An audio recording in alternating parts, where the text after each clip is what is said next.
A very good morning, children. Myself, Mrs. Dipali, student standard 6. Today we'll start your new chapter of civics. That is second chapter of civics, diversity in society. So first point, introduction. See, children, there are many languages, religions, cultures, customs and tradition in Indian society. This diversity is a mark of our rich cultural heritage.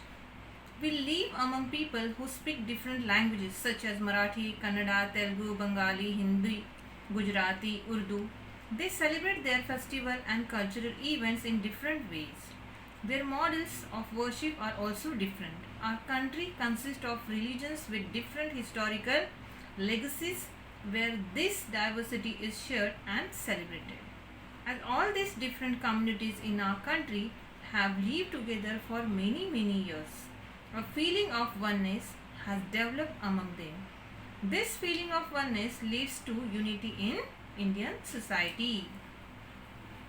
Next point, diversity is our strength. See, to live with different groups is to experience coexistence. Coexistence helps to increase the level of understanding among the people. It acquaints us with each other's tradition, customs and ways of life. We learn to respect each other's ways of life. We even adopt certain traditions from others. This helps us to increase the feeling of unity in the society. This social unity helps us to face many natural and social calamities together. Now the next point, the principle of secularism.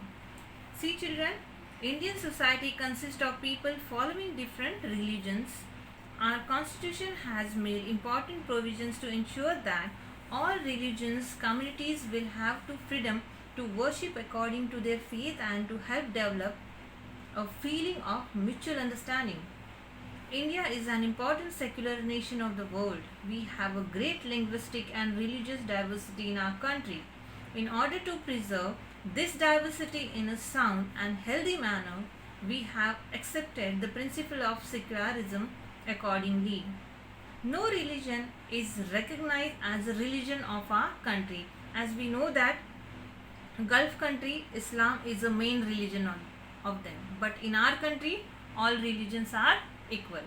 Every person has the freedom of worship as per their religion or the religion of their choice. That means if somebody like the principle of Christianity, Jainism, Hinduism, Buddhism, any religion, any worship they can do as according to their choice. Nobody is going to harass them, force them to do that particular god or goddess worship.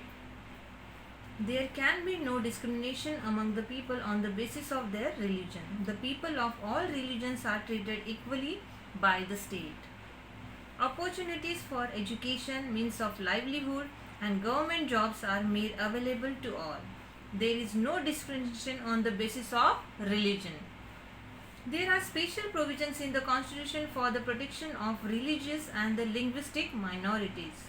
Minorities are free to protect and preserve their linguistic and cultural identities. They are also free to bring out the development of their own communities through education. The principle of secularism has helped to maintain religious harmony in Indian society.